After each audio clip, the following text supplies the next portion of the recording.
তো আমরা যখন এরকম নামাজের ব্রেকে যখন বেরিয়েছি দুপুরের লাঞ্চ এবং নামাজের ব্রেকে, তখন আমরা জানতে পেরেছি যে টিভির মাধ্যমে যে এরকম চার্জশিট প্রথমে 1-2, পরে আরেকটা শুনলাম যে 3 নাম্বার চার্জশিটও জমা হয়েছে।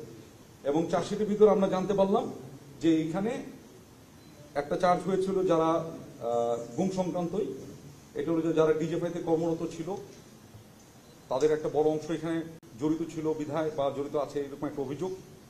আরেকটা আছে র্যাবের টিএফআই নিয়ে, এবং আরেকটা ছিল সেটা 4-5 আগস্টের রামপুরা ইনসিডেন্সের উপর ভিত্তি করে, তাই তো?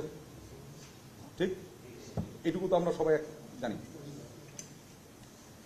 তো এটা ঘটার পরে যেটা হলো, ওখানে কতগুলো কথা বলা ছিল, যেমন ধরেন সাথে সাথে ওয়ারেন্ট অফ অ্যারেস্ট ওয়ারেন্ট যেটা, সেটাও ইস্যু হয়ে যায়।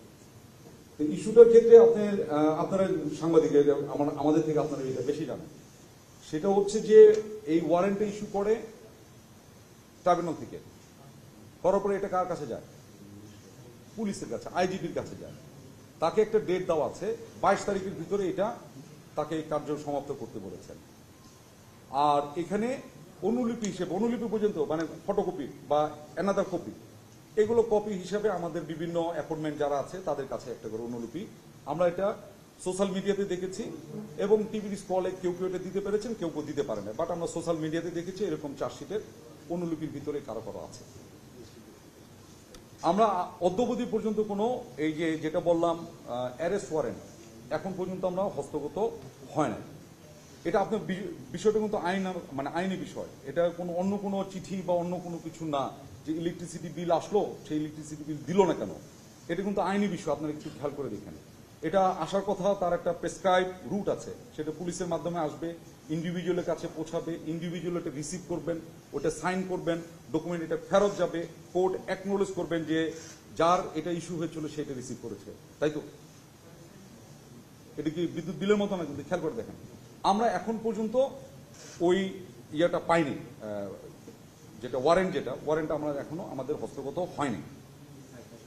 কিন্তু বাংলাদেশ সেনাবাহিনী সংবিধান স্বীকৃত বাংলাদেশের সকল আইনের প্রতি শ্রদ্ধাশীল। আমি আবার বলে নিচ্ছি, বাংলাদেশ সেনাবাহিনী সংবিধান স্বীকৃত বাংলাদেশের সকল আইনের প্রতি শ্রদ্ধাশীল।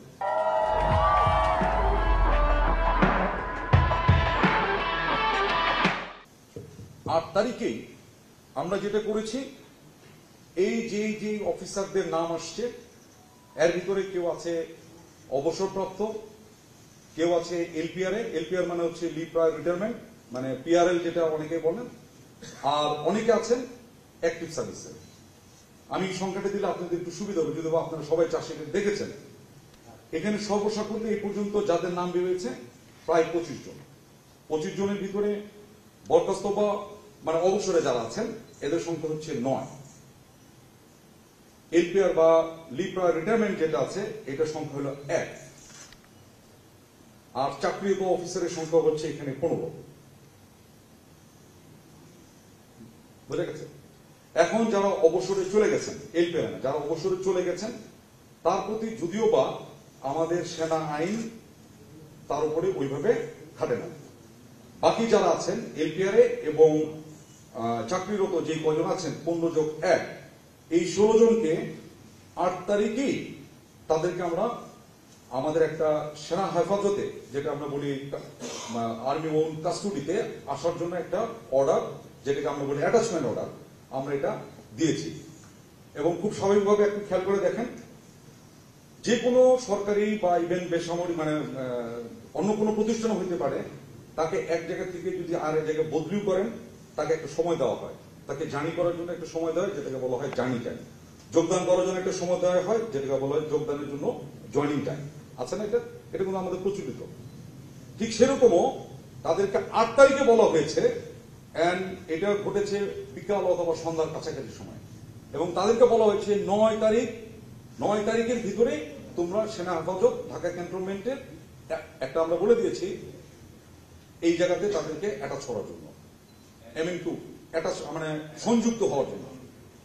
কেন বলছি যে তারা তো বিভিন্ন জায়গায়, কেউ হয়তো ব্রিগেড কমান্ডার ছিল, কেউ হয়তো স্টেশন কমান্ডার ছিল, কেউ হয়তো বিভিন্ন অ্যাপয়েন্টমেন্টে ছিল। এইটা তাকে ইমিডিয়েটলি ওই অ্যাপয়েন্টমেন্ট বা নিযুক্তিটাকে রিলিজ করে আমাদের সেনা হেফাজতে আমাদের একটা আছে মানে মুভ অ্যান্ড কোয়ার্টারিং বলে MNQ, এইটার আন্ডারে চলে আসার জন্য 9 তারিখে ভিতরে তাদেরকে আসতে বলা হয়েছে। এটিকে আমি বুঝতে পেরেছি। তো এখন আসি আমরা কেন এই সেনা কাস্টডিতে তাদেরকে আসতে বললাম, এটাও একটা ব্যাখ্যা দিয়ে দিই। আমরা এখনো ওয়ারেন্ট কিন্তু হাতেও পাইনি, ইভেন পুলিশও তখন আমাদের সাথে কেউ যোগাযোগ করেনি যে একটা ওয়ারেন্ট ইস্যু হচ্ছে। এটা social media is faster than anything, legal side to legal মতো যাবে, social media is faster than legal. So এটা আমরা জেনেছি এবং আমরাও ওইটাতে স্বপ্রণোদিত আমরা প্রথমে বলে নিয়েছি বাংলাদেশ সংবিধানে স্বীকৃত সকল আইনের প্রতি আমরা শ্রদ্ধাশীল। ঠিক সেই কারণে আমরা কিন্তু দেখেন পাওয়ার আগেই 8 তারিখে তাদেরকে নিযুক্তি চেক বাদ দিয়ে তাদেরকে বলেছি 9 তারিখের ভিতরে তোমরা সেনা হেফাজতে চলে আসো। এবং আপনি একটা বিষয় একটু বলে রেখে আপনি কথা শোনার চেষ্টা করেন। এটা বাংলাদেশ সেনাবাহিনীর এটা এইজ ওল্ড প্র্যাকটিস। সেনাবাহিনীতে এইরকম এটার মতো না হলেও অন্যরকম বা এর থেকেও বেশি সেন্সিটিভ অনেক কেসের ভিতরে বাংলাদেশ সেনাবাহিনী 54 বছর পার করে আসছে। ওই সময়ও আমরা এরকম যাদের নামে অভিযোগ উঠে তাদেরকে আমরা এরকম হেফাজতে প্রথমে নিয়ে নিই, তারপরে তার বিচার কার্য শেষ হয়। সেটা আপনারা শুনেছেন, field general court martial, summary court martial ইত্যাদি শুনেছেন না? এই কোর্ট মার্শাল গুলো বিভিন্ন প্রকারের কোর্ট মার্শাল আছে, এগুলো সব শেষ করার পরে রায় যখন হয় তখন তার বিচারের রায় অনুযায়ী আইনানুগ ব্যবস্থা গ্রহণ করা হয়। কেউ বরখাস্ত হয়, কেউ জেলে যায়, কেউ ছাড়া পায়, কেউ ইত্যাদি ইত্যাদি। এটা কিন্তু আজকের না, গত 54 বছরে সেনাবাহিনীর এইরকম অনেক ঘটেছে। সবগুলোর ভিতরে আমি এত কিছু বলার এখন অবকাশ কম, জিজ্ঞেস করলে বলতে পারবো।